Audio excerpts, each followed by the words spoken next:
Assalamualaikum warahmatullahi wabarakatuh.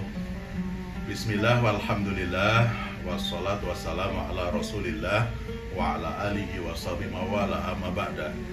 Kaum muslimin wal muslimat yang berbahagia, pada kesempatan kali ini saya pengen membicarakan tentang keislaman secara umum, di mana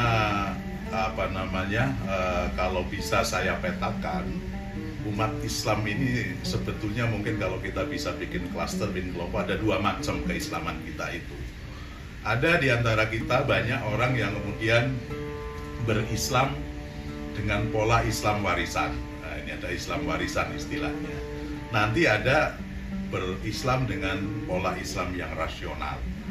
Nah, apa sih dua klaster ini? Ya, hubungannya apa dengan kita, dengan umat Islam secara umum? Penting. Karena begini, saya misalnya terlahir dari dua orang tua yang muslim. Kalimat yang pertama saya dengar dulu ketika baru lahir juga, kayak panjenengan semua bapak ibu juga pasti begitu, azan kan begitu ya. Ini kalimat pernah didengarkan di telinga kita. Sudah jelas itu sejak bayi itu sudah dimasuki dengan unsur-unsur keislaman yang luar biasa. Sejak usia TK saya dilatih puasa, dilatih sholat, dilatih mengenali tentang zakat, diceritani surga dan neraka dan lain sebagainya. Ada hal-hal yang sangat positif dari pola berislam seperti ini. Kalau bicara aman, insya Allah Islam ini pasti aman, karena jelas orang Muslim itu udah pastilah itu ya, jaminan bahwa dia Muslim, dia bersyahadat, dia sholat, dia puasa, dia zakat. Cuman kalau bicara kualitas keislaman nanti pada saatnya gini, karena kadangkala kalau kita hanya mengandalkan warisan dari orang tua kita, pola Islam itu biasanya kan lebih banyak karena turun-temurun dari keluarga. Kenapa ente misalnya kok ngajinya begini, oh bapakku dulu juga begitu, biasanya begitu. Kenapa sih kalian kok sukanya begini-begini?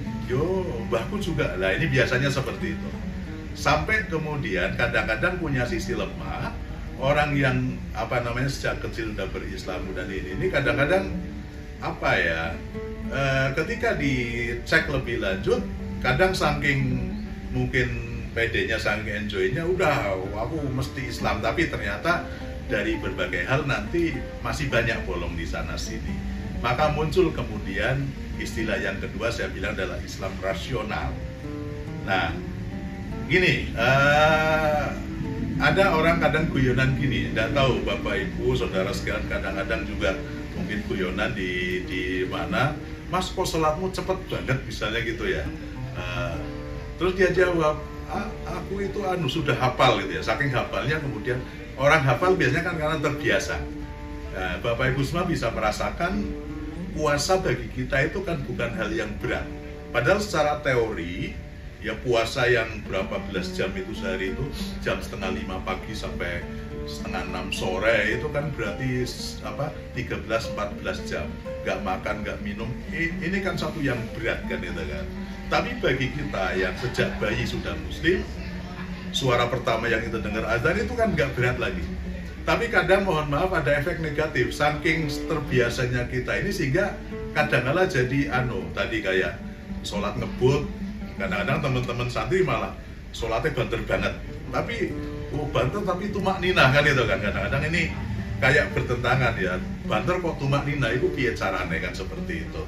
Nah makanya kemudian kita perlu penguatan dalam konteks ini. Karena apa? Karena tadi itu ya, agar kemudian nanti kan gini, orang kalau sering dengar cerita misalnya Bapak Ibu ditanya, kalian takut nggak dengan neraka? Ya, oh ya takut gitu. Tapi ternyata polanya, tindak tanduknya tidak mencerminkan orang yang takut neraka. Kenapa? Karena sejak kecil itu udah dengar kisah-kisah neraka, sehingga ketika ada cerita neraka nggak takut lagi kan itu kan. Dan itu terwujud dalam tingkah laku kita. Makanya kemudian kenapa muncul istilah Islam rasional tadi, agar nanti pada saatnya keislaman kita ya, ngaji kita, kemudian nanti perilaku kita, peribadatan kita, semuanya nanti kita ngelmu nih ya. Kenapa kok ente kok takbiratul ihramnya begini dalam masalah fikih misalnya? Oh ya, saya ikut syekh ini dalam kitab ini, mazhabnya ini kan berarti ada ilmu. Ya, ada upaya untuk merasionalisasi apa yang dia lakukan. Termasuk juga ketika memilih perilaku, memilih mazhab, memilih kelompok. Itu semuanya berbasis hasil bacaan, hasil kajian, sehingga nanti pada saatnya tindak tanduk kita menjadi tindakan yang rasional, tindakan yang sadar, dan itu akan semakin meningkatkan nilai kemanusiaan kita. Goalnya, tujuannya ke sana, agar kita yang sejak kecil sudah muslim, ya semakin dewasa, semakin tua nanti semakin mantap keislamannya, bukan hanya mantap yakin nggak mau meninggalkan, tapi juga kemudian bisa menjelaskan dengan berbagai penjelasan, bisa mengkombinasikan kolaborasi dengan berbagai pengetahuan seperti itu. Semoga kita semua diberkahi Allah. Wallahul muwaffiq. Assalamualaikum warahmatullahi wabarakatuh.